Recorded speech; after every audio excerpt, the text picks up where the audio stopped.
The first sound was not an explosion. It was the slow, metallic grind of tracks somewhere beyond the wheat. A low, heavy vibration rolled across the ground near the Soviet defensive line, almost too faint to notice at first.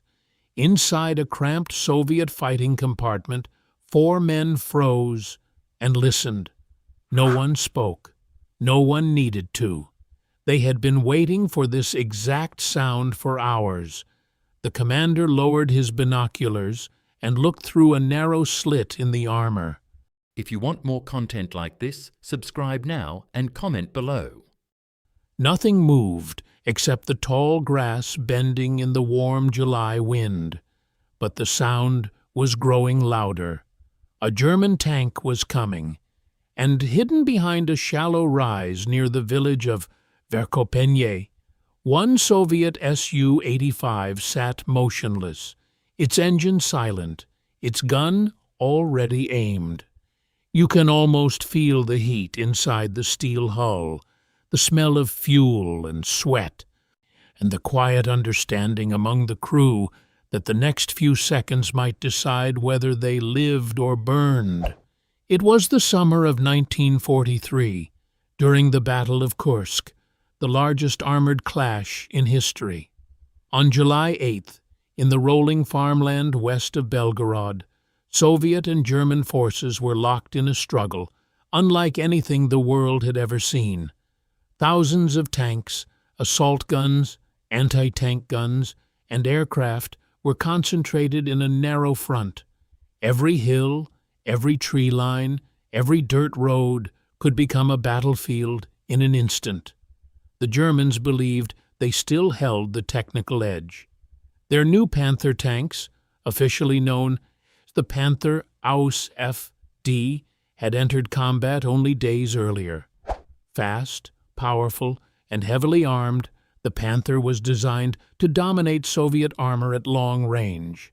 But hidden in the fields were new Soviet tank destroyers, including the SU-85, built for one purpose: to kill German tanks before they could strike first. The SU-85 looked plain compared to the Panther. It had no rotating turret and no elegant lines. It was based on the reliable T-34 chassis, with a fixed casemate mounting the powerful 85mm D5S gun. The Soviet design was practical rather than impressive. The sloped armor gave decent protection, but the real strength of the vehicle was its gun. Soviet commanders knew that the standard 76.2mm guns used by many tanks were struggling against newer German armor. The SU-85 changed that equation. At typical combat ranges, its armor-piercing rounds could penetrate Panthers and Panzer IVs if the crew remained calm and chose their shot carefully.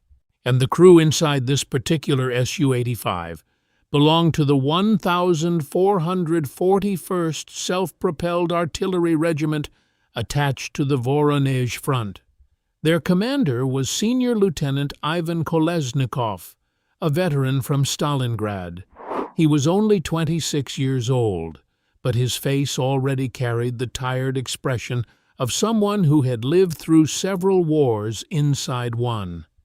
Beside him sat driver-mechanic Sergeant Mikhail Tarasov, who had learned to control a tank before he had learned to shave properly. Gunner Corporal Pavel Sidorov hunched over the telescopic sight, his right eye pressed to the rubber eyepiece. Loader Nikolai Antonov gripped a heavy 85mm shell, waiting for the order. Radio operator and machine gunner Yuri Belov listened to static and distant voices through his headset. Each man knew his role. Each trusted the others completely. And their vehicle had moved into position before dawn. Under cover of darkness, the regiment had advanced along dirt tracks and concealed itself near a patch of brush overlooking a narrow approach road. Soviet reconnaissance reported that German armor was probing the area after overrunning several forward positions. The ground here offered a perfect ambush point. A shallow ridge hid the SU-85 silhouette. The wheat fields restricted visibility. A narrow lane forced tanks to expose their side as they turned toward the village. If the Germans came as expected, they would appear suddenly and at close range. The morning was hot. Dust clung to the vehicle's hull. Sweat ran down the men's faces and soaked their uniforms, yet the engine remained off to reduce noise and conserve fuel. That meant the air inside was thick and suffocating. But the crew spoke only in whispers. Every few minutes, Kolesnikov raised his binoculars and scanned the distant tree line. At 9:12 a.m., Soviet artillery opened fire several kilometers away. The earth trembled, but their position remained untouched.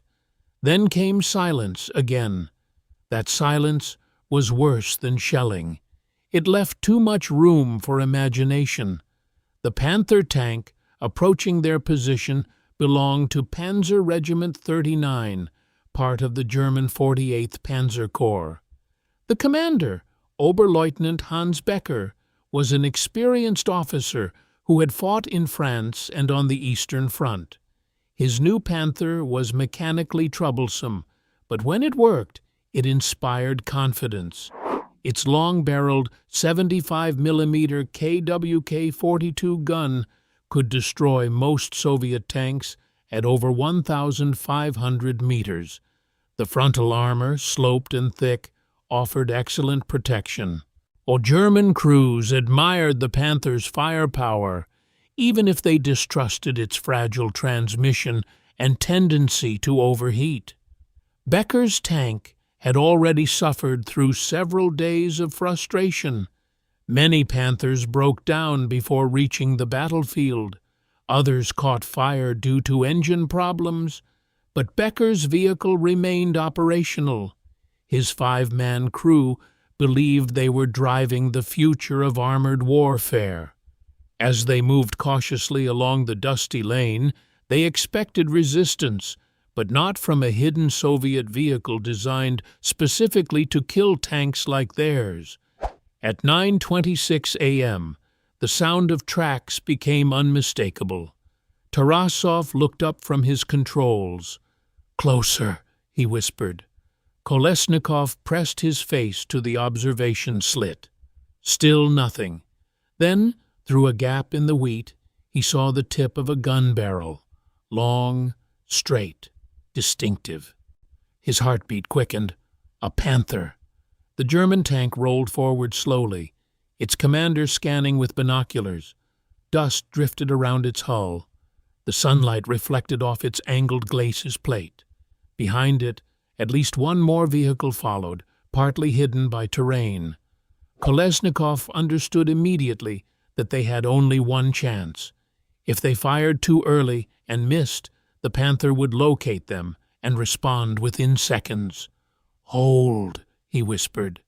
Inside the SU-85, the tension was almost unbearable. Sidorov kept the crosshairs fixed on the moving target. Antonov balanced the shell in his arms, muscles trembling from the weight. Belov held his breath. The Panther continued forward, unaware that it was already inside the kill zone. At 600 meters, the German tank turned slightly to follow the road, and its side armor became visible for just a few seconds. "Armor piercing," Kolesnikov said quietly. "Loaded. Range 600. On target." Kolesnikov waited one more second until the Panther filled the sight. "Fire!" The 85mm gun roared, filling the compartment with smoke and shock. The recoil slammed backward. Through the sight, Sidorov saw the shell strike the lower side hull near the engine compartment. Sparks burst outward. The Panther lurched, but did not stop. "Hit!" Sidorov shouted. "Load!" Antonov rammed another shell into the breach. Outside, the Panther's turret began turning toward the source of the shot. Becker reacted instantly, ordering his gunner to traverse right. Smoke poured from the rear of the tank, but the vehicle was still moving. "On fire!" The second Soviet round struck the turret side just below the commander's cupola. This time the effect was immediate. A flash erupted inside the turret. The Panther halted abruptly. Flames burst from the open hatch as ammunition and fuel ignited. One German crewman tried to climb out, his uniform already burning, before collapsing onto the engine deck. For a brief moment, no one inside the SU-85 moved. The feared Panther, the machine German propaganda called nearly invincible, was burning less than 600 meters away. Then another warning came. "Second tank," Belov shouted. A second German vehicle, likely a Panzer IV Ausf, emerged behind the wreck and reversed quickly into cover. Machine gun fire raked the wheat around the SU-85. Kolesnikov knew the ambush was no longer secret. "Engine start!" Tarasov hit the starter. The diesel engine coughed, then roared to life. Dust and exhaust erupted behind the vehicle. "Back! 10 meters!" The SU-85 reversed into a secondary position prepared earlier that morning. Seconds later, a German shell struck the ridge where they had been hidden, showering the hull with dirt and stones. Had they remained in place, the hit might have torn through the thin side armor. Kolesnikov peered through his binoculars. The Panther continued to burn fiercely. Thick black smoke rose into the summer sky, visible for kilometers. The second German tank remained concealed, unwilling to expose itself to another shot. This small engagement lasted less than 3 minutes, but it reflected a larger truth unfolding across the Kursk battlefield. German tanks were still formidable, but Soviet forces were adapting rapidly. And the Red Army was no longer relying solely on mass attacks. It was using layered defenses, dedicated anti-tank units, and specialized self-propelled guns to exploit terrain and destroy enemy armor at decisive moments. The SU-85 represented this new approach. Introduced in 1943, it filled a critical gap in Soviet anti-tank capability.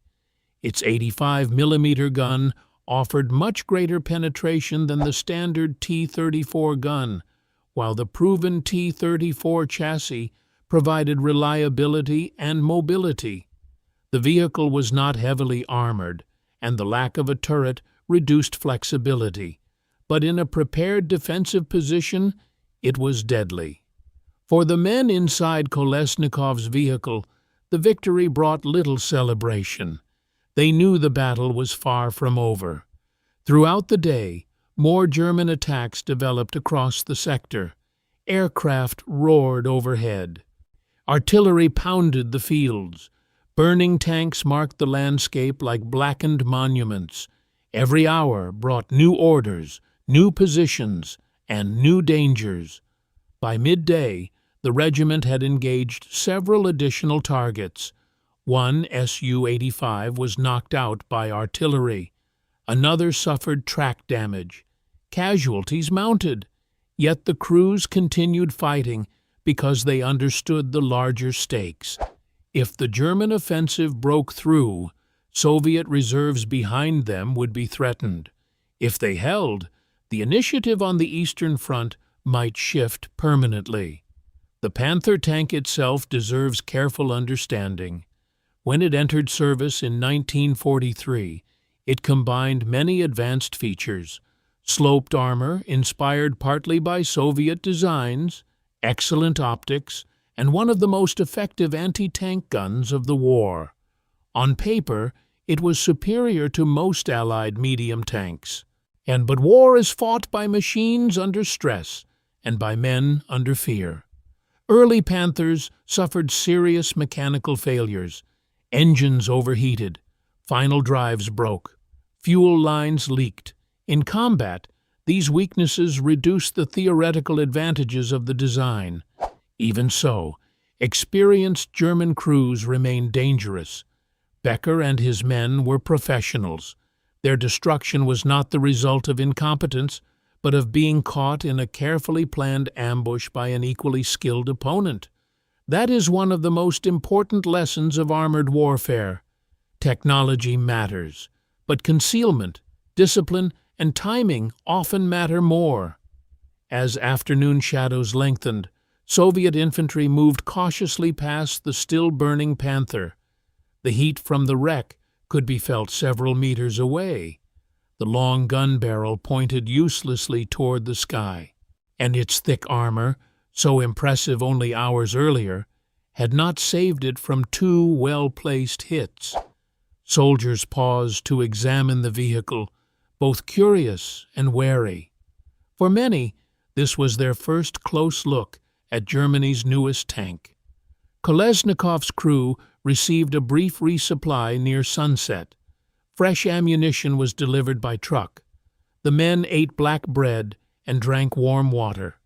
Their faces were gray with dust. Their ears still rang from repeated gunfire, yet when night fell, they moved again to another concealed position. There would be no real rest. During the Battle of Kursk, thousands of such encounters occurred across a vast front. Not all were recorded in detail. Many crews were lost with little documentation, but together these actions shaped the outcome of the campaign. German forces failed to achieve the decisive breakthrough they sought. As Soviet defenses absorbed the assault, then counterattacked with overwhelming strength. From that point forward, the Red Army increasingly seized and held the strategic initiative. The SU-85 played a significant role in this transition. More than 2,000 were produced. They served not only at Kursk, but throughout later offensives in Ukraine, Belarus, Poland, and Germany itself. Crews appreciated the powerful gun and dependable chassis, even while recognizing the limitations of the fixed mount and relatively thin armor. The vehicle became one of the Red Army's most effective interim tank destroyers, before being gradually replaced by the more heavily armed SU-100. For the German Army, the Panther remained a central weapon until the end of the war. Later versions improved reliability and protection. In the hands of veteran crews, Panthers achieved remarkable combat results, but they could never fully overcome the growing industrial and operational strength of the Soviet Union and its allies. One superior tank, or even hundreds, could not reverse a strategic balance that was shifting irreversibly. What happened to Kolesnikov and his crew after that day is not fully documented, but their story reflects the experience of many Soviet self-propelled gun crews. Some survived the war. Many did not. Their lives were measured in kilometers advanced, shells fired, and narrow moments between seeing the enemy and being seen themselves. They fought in vehicles that were brutally hot in summer, freezing in winter, and constantly vulnerable to artillery, mines, and direct fire. Yet inside those steel compartments, crews developed extraordinary trust. And the commander relied on the gunner's precision, the loader's speed, the driver's instinct, and the radio operator's awareness. A delay of 1 second could mean death. A single accurate shot could destroy a machine weighing more than 40 tons. Tank warfare was both intensely technical and deeply human. You can almost imagine the final light of that July evening. Smoke hangs over the fields. Burned-out hulls cast long shadows. Mechanics work by lantern light. Somewhere in the darkness, engines start again. The men are exhausted, but no one believes the danger has passed. They know that before sunrise, the ground may shake once more. And at the center of this vast battle, one image remains unforgettable: a Soviet SU-85, hidden and silent, waiting with its engine off and its gun trained on a dusty road. a German Panther, a powerful and confident, rolling forward under the assumption that superior armor and firepower would be enough. 2 machines, 2 crews, a few hundred meters of open ground, seconds of tension, 2 shots, then flames. That is the reality of armored warfare in the Second World War. Not just steel and specifications, but nerves, patience, and the ability to remain absolutely still until the perfect moment arrives. The Panther was one of the finest tanks Germany ever built. The SU-85 was simpler, rougher, and less celebrated. But on that hot morning near Verkhopenye, simplicity and discipline were enough. The Panther rolled into range. The SU-85 had been waiting. And when the gun fired, history turned in the space of a heartbeat. If you want more content like this, subscribe now and comment below.